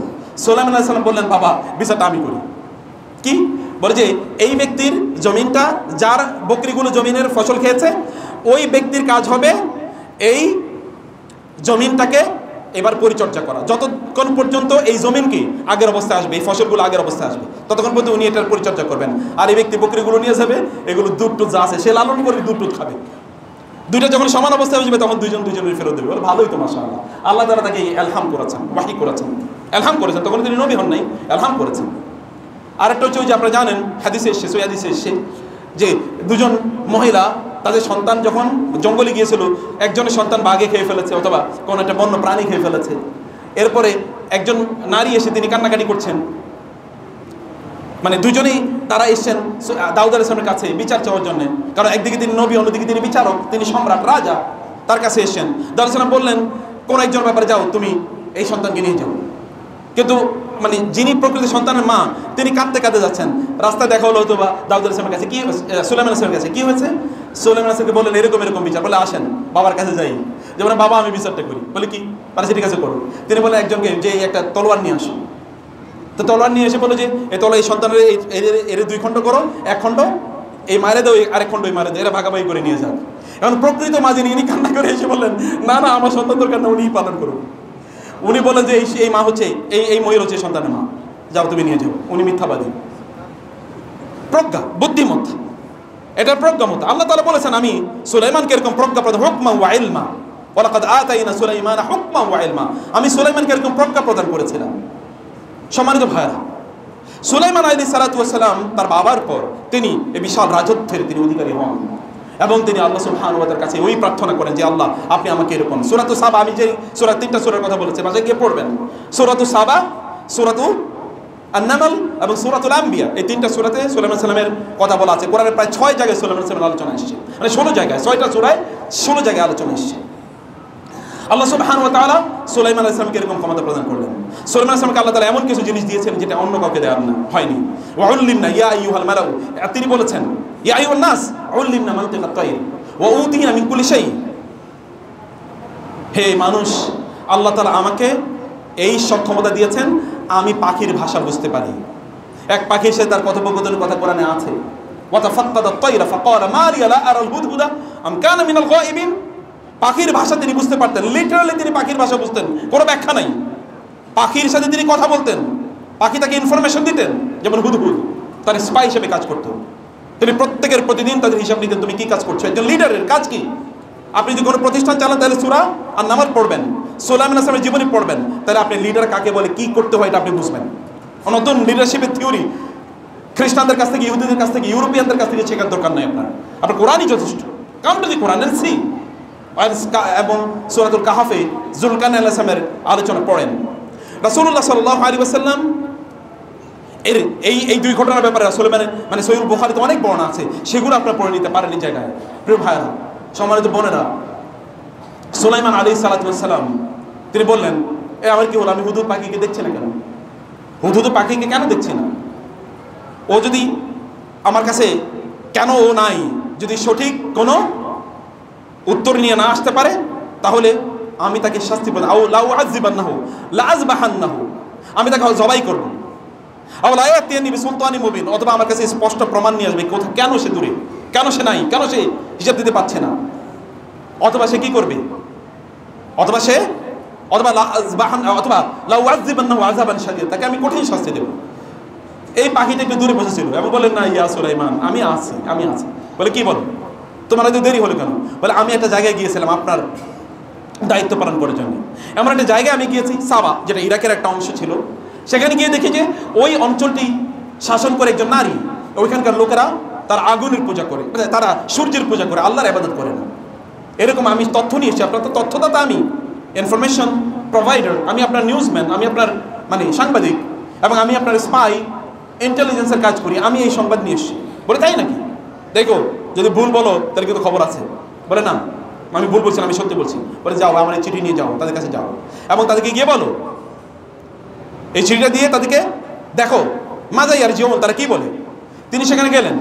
ওইখানকার রানীর নাম আসে, হাদিসেও আসে নাই, কোরআনেও আসে নাই, তাফসীর শাস্ত্ররা নাম বলেছে, তার নাম হচ্ছে বিলকিস। আমরা নাম চাই না। সাবার রানী, মালিক সাবা, মানে সেখানকার রানী। এই রানী তখন তার সভা, তার মন্ত্রী পরিষদকে ডাকলেন এবং বললেন, ইন্নী উলকিয়া ইলাইয়া কিতাবুন কারীম ইন্নাহু মিন সুলাইমান ওয়া ইন্নাহু বিসমিল্লাহির রহমানির রহিম আল্লাহ তাআলা আলাইহি ওয়া তুনি মুসলিমিন। সুলাইমান আলাইহিস সালাতু ওয়াস সালাম বললেন চিঠির মধ্যে তার ভাষা যে, হে সাবার রানী, তোমরা কোনো অহংকার, উদ্ধত প্রভাব, শক্তি, ক্ষমতা আমার উপর দেখাইবে না, খবরদার। আমি এই জায়গায় আসছি, ভালো করে শুনুন। কোনো ক্ষমতা দেখাইও না আমার উপর, এবং কোনো অহংকার, উদ্ধত প্রদর্শন করবে না। ওয়াতুনি মুসলিমিন, আত্মসমর্পণ করো, আল্লাহর কাছে আত্মসমর্পণ করো, এবং আমার কাছে যে ডিক্লেয়ার করো যে আল্লাহর কাছে আত্মসমর্পণ করছো। আল্লাহ ছাড়ার কারো ইবাদত চলবে না, আল্লাহ ছাড়ার কারো ইবাদত চলবে না। এইরকম কথা বলে আমাকে থ্রেট দেওয়া হয়েছে, তোমরা কি বলো? তার মন্ত্রী পরিষদ বলল, আমরা তো অনেক উলু কুওয়াতিন ওয়া উলু বাসিন শাদীদ, আমাদের অনেক ক্ষমতা আছে, অনেক অস্ত্র শস্ত্র আছে, অনেক শক্তি আছে, টাকা পয়সা আছে, বাদ দেন তো, দেখি কি করে। রানী বলেন, না তোমরা বুঝতে পারছো না, এটা কিন্তু এইরকম ল্যাঙ্গুয়েজ সাধারণ কোনো মানুষের পক্ষ থেকে আসে না। আমাকে এরকম বলেছে আমরা যেন অহংকার, উদ্ধত প্রদর্শন না করি, কারণ আমাদের অনেক টাকা পয়সা, অনেক বিজনেস বাণিজ্য, এবং আমাদের অনেক ইন্ডাস্ট্রি, বহুত কিছু আছে, অস্ত্র শস্ত্র আছে, কিন্তু জেনেই আমাদেরকে এরকম কথা বলেছেন। ইন্নাল মুলুকা ইযা দাখালু ক্বরিয়াতান আফসাদুহা ওয়া জাআলু আইজ্জাতা আহলিহা আযিল্লা ওয়া কাযালিকা ইয়াফআলুন। না না, এরকম করা যাবে না, কারণ কেউ যদি উদ্ধত দেখায় তাহলে তাদের পরিণতি খুব খারাপ হয়। তো বলে করণীয় কি? তো তিনি বলেন, আচ্ছা ঠিক আছে, একটা কাজ করি। সুলাইমান তিনি পার্সোনালিটি কেমন, তার ব্যক্তিত্ব কেমন, এটা একটা কাজ করি। কাজ কি? বলে তার কাছে কিছু হাদিয়া পাঠাই, উপটোকন, ঘুষ, যদি আমি বাংলা ভাষায় বলি, কিছু ঘুষ পাঠাই, তারা একটু দেখি ঘুষ গ্রহণ করে নাকি তিনি অন্য কিছু করে, এর উপরই ভিত্তি করে আমরা সিদ্ধান্ত নিতে পারবো। প্রচুর পরিমাণ হাদিয়া দিয়ে পাঠিয়ে দেওয়া হলো সুলাইমান আলাইহিস সালামের কাছে। সুলাইমান আলাইহিস সালাতু ওয়াস সালাম হাদিয়া পাওয়ার পরে বলেন, বাল আনতুম বিহাদিয়াতিকুম তাফরাহুন, টাকা পয়সা নিয়ে বড়াই করো না, টাকা পয়সা নিয়ে আমার উপর বড়াই করো, আল্লাহ আমাকে যা দিয়েছেন তোমাদের চেয়ে অনেক অনেক উত্তম, যাও এগুলো নিয়ে ফিরে যাও এবং বলো আল্লাহর কাছে আত্মসমর্পণ করে আমার কাছে আসতে হবে, আদারওয়াইজ আমি আমার অ্যাকশনে যাব। যখন তার কাছে গেলেন তখন তিনি বুঝলেন যে না, আর কিছু করার নাই, কারণ একজন ভদ্র মানুষ, সম্ভ্রান্ত মর্যাদাবান মানুষ এইরকম একটা বিপরীতে, আল্লাহর দাওয়াতের বিপরীতে আল্লাহর কাছে আত্মসমর্পণ করবে, এর বিপরীতে তিনি টাকা গ্রহণ করবেন, এরকম না। নিশ্চয়ই ইস্যুটা অনেক বড়, আমি সেখানে যাই। তিনি সেখানে যাওয়া যাবে, ঠিক আছে আমি আসতেছি, আপনার সাথে নেগোসিয়েশন হবে, আলোচনা হবে, ডিসকাশন হবে, ডিসকাশন টেবিলে বসবো, আপনার সাথে আলোচনা টেবিলে বসবো। এর মধ্যে সুলাইমান আলাইহিস সালাম তার মন্ত্রী পরিষদকে নিয়ে বসলেন। এর মধ্যে ওই যে হুজুত পাখি কিন্তু তখনই বলেছিল, ওয়ালাহা আরশুন আযীম, একটা বিশাল সিংহাসন আছে, একটা ভয়ঙ্কর মানে সুন্দর একটা সিংহাসন আছে। তিনি বললেন, মাই আতিনি বিআরশিহা ক্বাবলা ইয়াতিনি মুসলিমিন, এরা কিন্তু আমার কাছে আসবে, আত্মসমর্পণ করা ছাড়া ওদের কোনো উপায় নাই, ওদেরকে আত্মসমর্পণ করতেই হবে, আল্লাহর কাছে আত্মসমর্পণ করতে হবে। ওরা এরকম আত্মসমর্পণে মানুষের কথা নিয়ে আসবে, কিন্তু তার সিংহাসনটা আমার এখানে নিয়ে আসতে হবে। কে আসতে হবে? তার মধ্যে একজন বলল, ক্বালা ইফরিতু মিনাল জিন আনা আতিকা ক্বাবলা আন তাকুমা মিন মাকামিক, আপনি এই যে বসে আছেন না, এই বসে উঠে আবার বসার জন্য যতটুকু একটু সময় নেন আপনি, কারণ আপনি তো মাঝে মাঝে একটু উঠবেন, আপনি উঠে আবার বসার আগে আমি আপনার কাছে দত্ত বলল আমি এটা নিয়ে আসবো। তিনি বললেন, না এত সময় নেই, আরও আগে আনতে হবে। وقال الذي عنده علم من الكتاب انا آتيك قبل ان يرتد اليك طرفك, এর মধ্যে আরেকজন ছিল তার মন্ত্রী পরিষদের মধ্যে, যার ছিল দ্বীনি জ্ঞান, দ্বীনি নলেজ। রাষ্ট্র যারা পরিচালনা করে তাদেরকে বুঝতে হবে, আপনাদেরকে বুঝতে হবে যে আপনার শক্তির প্রয়োজন আছে কিনা, বুঝতে হবে আপনাকে। তিনি বললেন, এর মধ্যে একজন যার কিতাবী নলেজ ছিল, ইলমু মিনাল কিতাব, তার তাওরাত, জাবুর এবং আসমানি, আগের যে আসমানি ধর্মগুলো, ধর্মগ্রন্থগুলো, এই ধর্মগ্রন্থের জ্ঞান যার ছিল, এরকম একজন আল্লাহওয়ালা মানুষ, প্রকৃত অর্থে যারা আল্লাহর ওয়ালি, কারামাতুল আউলিয়া হাক্কুন, আল্লাহর ওলিরা, ওলিদের মাধ্যমে কখনো কখনো আল্লাহ তাআলা এমন কিছু কাজ দেখান যেটা সত্যি, এটা আমাদের আহলুস সুন্নাহ ওয়াল জামাতের আকীদা, বিশ্বাস। আপনি আল্লাহর ওলি জিনের খবর দিয়ে এরপরে কিছু একটা দেখাইলেন, আপনি কি বলে পানির উপর দিয়ে হাইটা যান, বাতাসের উপর ভেসে বেড়ান, আসলে শয়তানি কাজ করাইতেছে। আল্লাহর ওলিরা যারা সত্যি করতে, আলা ইন্না আউলিয়া আল্লাহি লা খাউফুন আলাইহিম ওয়া লা হুম ইয়াহজানুন আল্লাযীনা আমানু ওয়া কানু ইয়াত্তাকুন, যারা প্রকৃত ঈমানের অধিকারী, তাকওয়ার অধিকারী, এইরকম আল্লাহওয়ালাদের মাধ্যমে আল্লাহ তাআলা এমন কিছু কাজ ঘটান যেটা সাধারণ মানুষ করতে পারে না। এমন কিছু কাজ আল্লাহ সুবহানাহু ওয়া তাআলা, এরকম অসংখ্য কাজে নবী রাসূলদের হয়েছে, অসংখ্য কোরআন এরকম অসংখ্য বর্ণনা আছে। আমি আলোচনা যাচ্ছি না, ফিকি এই আকীদাগত আলোচনা। প্রিয় ভাইরা, এরকম একজন ব্যক্তি বলেন, আপনার এই চোখ বন্ধ করে চোখ খুলে, চোখ বন্ধ করে চোখ খুলতে যতক্ষণ সময় লাগে, এতটুকু সময়ের মধ্যে আমি এইটা আপনার কাছে নিয়ে আসতে পারবো। এখন এর ব্যাখ্যা কি? ব্যাখ্যাও আমি যাচ্ছি না, এরকম একজন পাওয়ারফুল আলেম, দৈনিক জ্ঞানী, এরকম একজন ব্যক্তি। তুমি আচ্ছা ঠিক আছে নিয়ে আসো। তিনি চোখ বন্ধ করে চোখ খুলে দেখেন তার সামনে বিশাল বড় সিংহাসন। তিনি বলেন আল্লাহর শুকর আদায় করার পর আলহামদুলিল্লাহিল্লাযী, আমি আল্লাহর শুকর আদায় করছি। ওয়াকাল, তিনি বললেন রব্বি আউজিআনি আন আশকুরা নি'মাতাকাল্লাতী আন'আমতা আলাইয়া ওয়া আলা ওয়ালিদাইয়া ওয়া আন আ'মালা সালিহান তারদা ওয়া আসলিহ লি ফি যুররিয়াতি। আল্লাহ সুবহানাহু কাছে তিনি বললেন, হে আল্লাহ, আপনি আমার এবং আমার পিতার উপর যে নেয়ামত বর্ষণ করেছেন, এই নেয়ামতের শুকর যেন আমি আদায় করতে পারি, আল্লাহ আমাকে এই তৌফিক দান করুন। একজন ব্যক্তি এত বিশাল ক্ষমতার অধিকারী, কিন্তু তারপরে দেখেন আত্মসমর্পণ। যখনই তিনি নেয়ামত পেয়েছেন তখনই তিনি সিজদায় লুটিয়ে পড়ছেন, আল্লাহ আমি যেন আপনার কৃতজ্ঞতা আদায় করতে পারি, তৌফিক আমাকে আপনি প্রদান করুন। আপনি যখন কোনো কিছু পান তখন আপনি সেলিব্রেশন করার জন্য লেটস মদ খাই, লেটস জুয়া খেলি, লেটস ঘোরাঘুরি করি, চলো আমরা এই করি। যদি আপনি কোনো নেয়ামতের অধিকারী হন, এক্সট্রা অর্ডিনারি, তাহলে সিজদায় লুটিয়ে পড়তে হয়। আপনার সন্তান জিপিএ 5 পেয়েছে, গোল্ডেন A+ পেয়েছে, আপনি তখন কি করবেন? ঠিক আছে, কোক নিয়ে আসো, এই ফান্টা নিয়ে আসো, স্প্রাইট নিয়ে আসো, খাই, মজা করি, চলো ঘুরতে যাই। অথচ দেখেন তারা কি করেছেন, তারা সিজদায় লুটিয়ে পড়েছেন। তিনি বললেন আল্লাহ, এবং তারপর তিনি বলেন নাকিরুল্লাহ আরশা, একটু তার যে সিংহাসনটা একটু উল্টা করে দাও, একটু কিছুটা চেঞ্জ করে দাও তো। রানী এখানে আসলেন, এর মধ্যে তিনি তার জন্য এখানে তিনি ঢুকবেন প্রাসাদ, একটা প্রাসাদ তৈরি করলেন। ইন্নাহু সারহুম মুমাররাদুম মিন কাওয়ারির, এটা পুরোটা গ্লাস দিয়ে, গ্লাস হাউস। আপনি দেখেন পৃথিবীর সবচেয়ে দামি বিল্ডিংগুলো অত্যন্ত উন্নত মানের গ্লাস দিয়ে তৈরি, এরকম গ্লাস দিয়ে পুরো বিল্ডিং বানিয়েছেন। এই যাওয়ার জন্যেও নিচে দিয়ে ঝর্ণা চলছে, এর উপর দিয়ে গ্লাসের রাস্তা তৈরি করে দিয়েছেন। এই রানী যখন আসলেন, আসার পরে তিনি দেখলেন পানি, বলেন এটা পানি, ঝর্ণা তো। এবং এটা করার জন্য তিনি তার জুতাটা প্রায় একটু খুলবেন, অথবা তার পায়ের নিচে তো, কারণ এমন কাপড় পরেছেন যেন মাটির সাথে গড়াগড়ি করে, নারীদের কাপড় তো এরকমই থাকে। তিনি একটু কাপড়টা উঠাবেন। সুলাইমান বলে না না, কাপড় উঠানো লাগবে না, ইন্নাহু সারহুম মুমাররাদুম মিন কাওয়ারির, এটা তো গ্লাসের, এটা পানির উপরে গ্লাস। তখনই তিনি বুঝলেন সর্বনাশ, আমি কার উপর অহংকার করছিলাম, আমি ক্ষমতা দেখাইছিলাম কার উপর, আমি সম্পদের বাহাদুরি কার উপর দেখিয়েছিলাম। এই তো তার যে একটা প্রাসাদ তৈরি করার জন্য যে সম্পদ, আমার গোটা রাষ্ট্রের তো এরকম সম্পদ নাই। তিনি সাথে সাথে বললেন যে আমি আত্মসমর্পণ, ওয়া আসলামতু মা সুলাইমানা লিল্লাহি রাব্বিল আলামিন, আমি জগৎ সময়ের রব আল্লাহর কাছে আত্মসমর্পণ করলাম সুলাইমানের সাথে। সম্পদের কেমন প্রয়োজন মুসলমানদের দেখছেন? মুসলমানদের শক্তির কেন প্রয়োজন? আপনি মাইর খাবেন সারা পৃথিবীতে আর আপনি বলবেন আমি তো দুর্বল। আপনার দুর্বল থাকতে কে বলেছে? কেন আপনি দুর্বল থাকলেন? আপনি শক্তি কেন অর্জন করলেন না? এই জায়নিস্টদের বিরুদ্ধে 1967 সনে মুসলমানরা যুদ্ধ করেছে। আরব দেশগুলো যুদ্ধ করে তারা ভয়ঙ্করভাবে পরাজিত হয়েছে। এরপর থেকে আরব দেশগুলো বা মুসলমানরা কি করেছে? একটা OIC বানাইছে। এখন OIC কে বলতে OIC, এরকম OIC এর কোনো নাম গন্ধ শুনতেছেন? অথচ দেখেন তো ইউরোপিয়ান ইউনিয়ন বলেছে ফিলিস্তিনিদেরকে আলাদা রাষ্ট্র হিসেবে ঘোষণা করার জন্য ওরা একত্রিত হচ্ছে। ওরা বলছে আমরা একত্রিত হচ্ছি। কই মুসলমানরা কেন এই কথা বলতে পারলো না? মুসলমানদের দেশগুলো কেন একত্রিত হলো না? অধিকাংশ কিছু লোকের চরিত্র হলো কথায় আরবরা কি করছে। আপনি করছেন কি? আরবরা কি করছে? আপনি আরবরা তো একবার যুদ্ধ করে পরাজিত হয়েছে, আপনি কি করছেন? আপনারা তো কেবল স্বৈরাচারদেরকে শাসন করেছেন, শোষণ করেছেন, এবং এখনো স্বৈরাচারদের লেজুর ভিত্তি পা চাটতেছেন। এখনো অধিকাংশ মুসলমানদের দেশের রাষ্ট্র পরিচালনা করছে কারা? আপনার সন্তানদেরকে, আপনাদেরকে কেন আপনারা এরকম যোগ্য করে তুললেন না?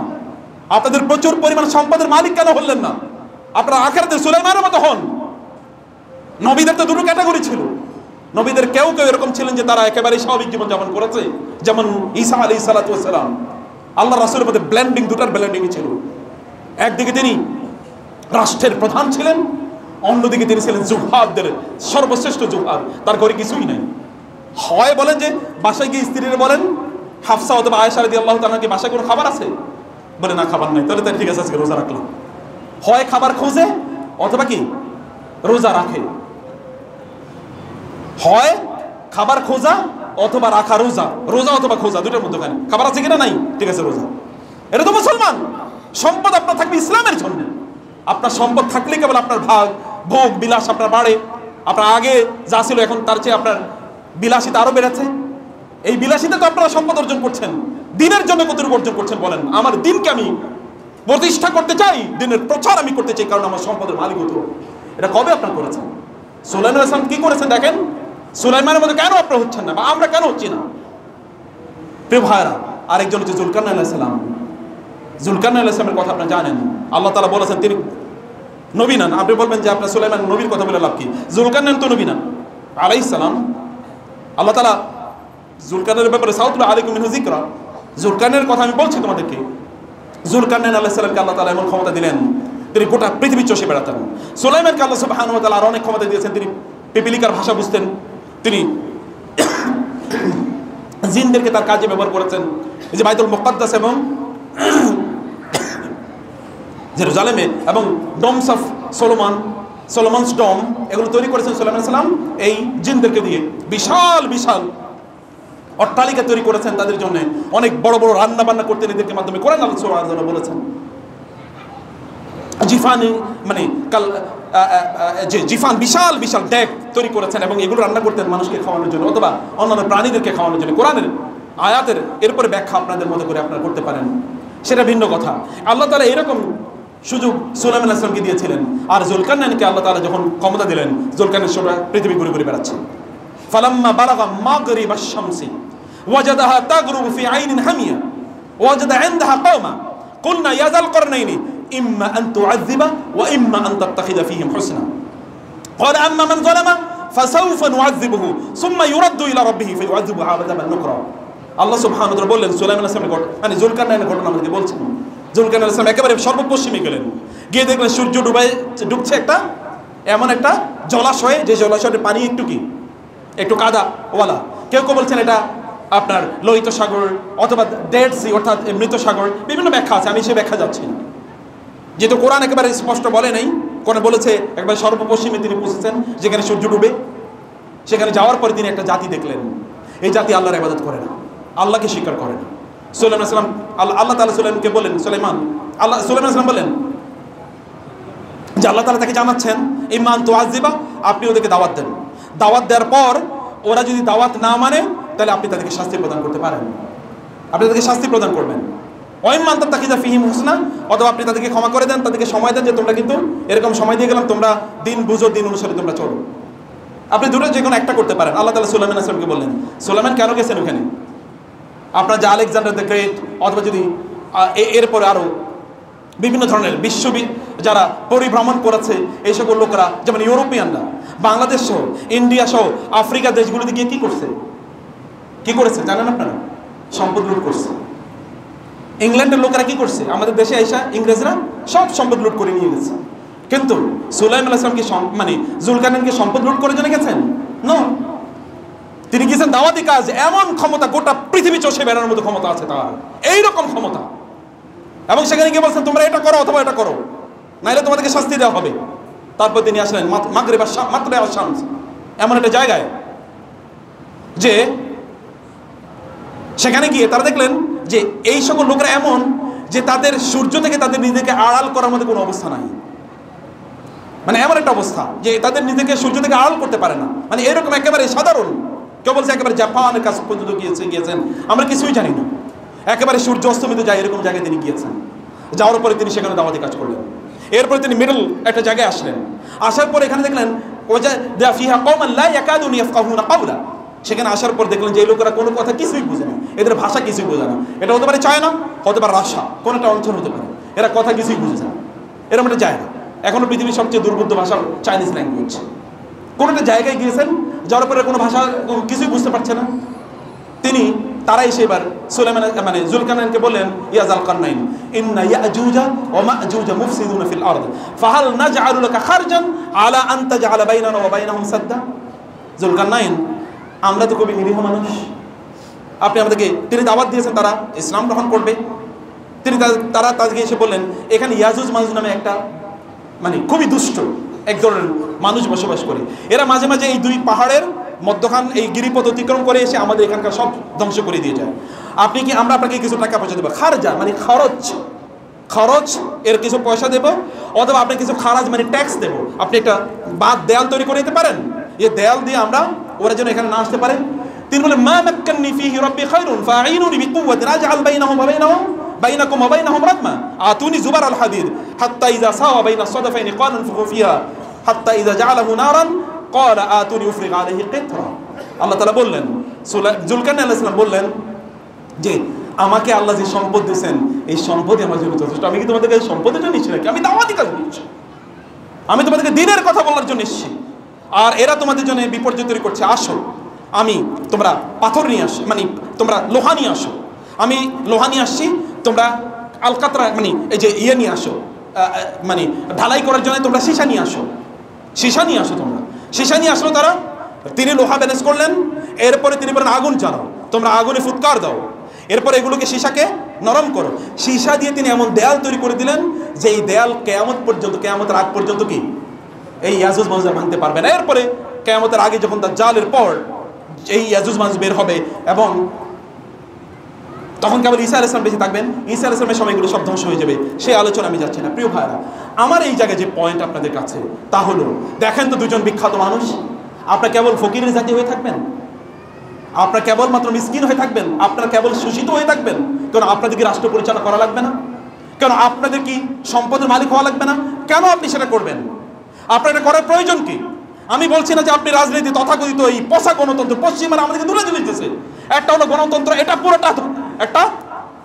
পুরোটাই একটা মানে আমাদের একটা মানে খারাপ লোকদেরকে নির্বাচন করে একটা প্রক্রিয়া, ভালো লোক যাওয়ার কোনো মানে সুযোগই নেই, কারণ অধিকাংশ লোকই তো শয়তানের অনুসারী। অতএব এখানে আপনি এই প্রক্রিয়ায় কোথাও দিন কায়েম করবেন এরকম কোনো নজির এই পৃথিবীতে একটাও নাই। কেউ যদি দেখাইতে পারেন আমাকে আইনা দেখাই, আমি জানি না। ওরা দিছে একটা জিনিস গণতন্ত্র একটা, আরেকটা হচ্ছে ওরা আরেকটা দিচ্ছে ধনতন্ত্র।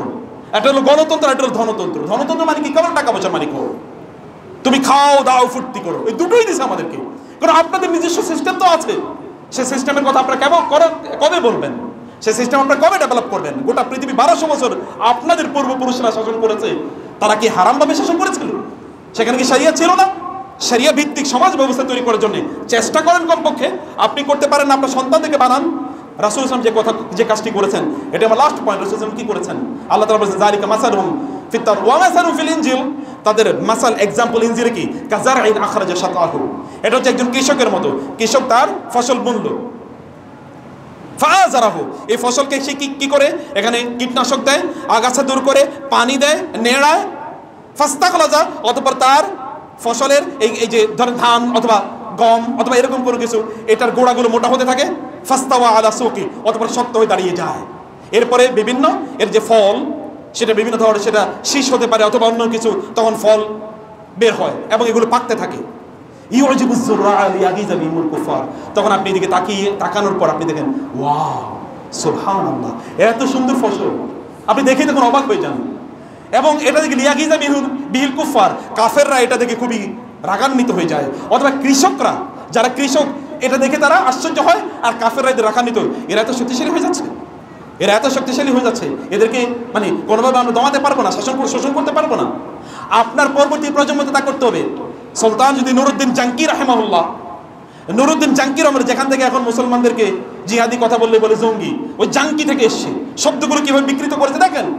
নুরুদ্দিন জাঙ্কি রাহিমাহুল্লাহর পরবর্তী উত্তরসূরি সালাউদ্দিন আইয়ুবী, দেখেছেন না কিভাবে ওদেরকে পিটিয়ে বের করে দিয়েছে, দেখেন না?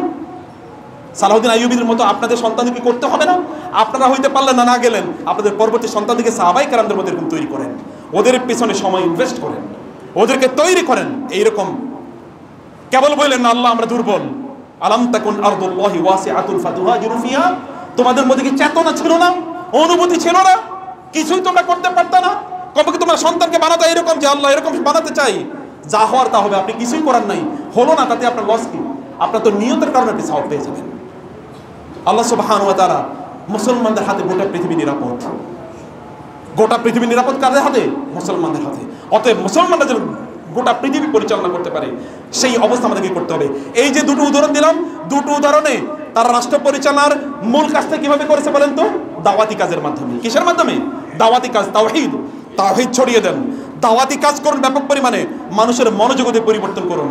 আপনি এই কথিত এই পচা বস্তা পচা এই আপনার ডাস্টবিনে আবর্জনা পূর্ণ এই জাতীয় গণতন্ত্র দিয়ে আপনি কোনোদিন রাষ্ট্রে দিন প্রতিষ্ঠা করতে পারবেন না। যার মাধ্যমে করবে তা হলো দাওয়াত। নবী রাসূল যে কাজটি করেছে, এর মাধ্যমে আপনি ব্যাপক পরিমাণে দাওয়াতি কাজ করুন, করে মানুষের মাঝে দিনের চেতনা তৈরি করুন। কমপক্ষে যেন 20 বছর পর এই সময়ের লোকেরা বলেন না আমরা শরিয়া শাসন চাই, আমরা খেলাফত চাই, এরকম মনোবিধি তৈরি করতে হবে। এখন এটা কইয়ে দেখেন তো লোকেরা বলবে পাগল, কইতে এসে মনে হয় জেলখানা থেকে বের হয়ে এসেছে, এরকম বলবে, কারণ আপনি মানুষকে তৈরি করেন না সেভাবে। মানুষকে সেভাবে তৈরি করা আমাদের দরকার। কমপক্ষে আমাদের সন্তানদেরকে তৈরি করি, আমাদের পরবর্তী প্রজন্মকে তৈরি করি। মহান আল্লাহ সুবহানাহু ওয়া তাআলা এই গোটা পৃথিবী যেন মুসলমানরা শাসন করতে পারে এরকম একটা অবস্থা আল্লাহ তাআলা তৈরি করে দিন। আল্লাহুম্মা আমিন। আকুলু কওলি হাযা ওয়া আস্তাগফিরুল্লাহ লি ওয়া লাকুম ওয়া লিসাইরিল মুসলিমিন ফাস্তাগফিরু ইন্নাহু হুয়াল গফুরুর রহিম।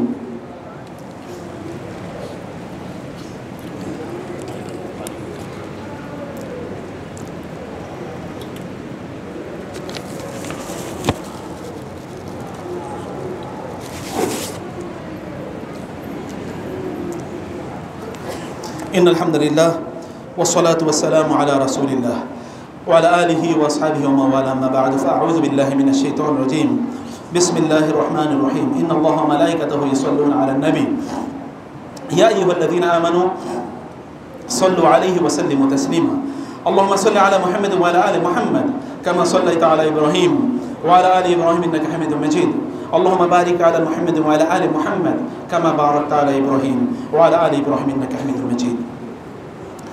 পলাশ ভাই তার 1 বছরের মেয়েটি অসুস্থ, লাইফ সাপোর্টে আছে।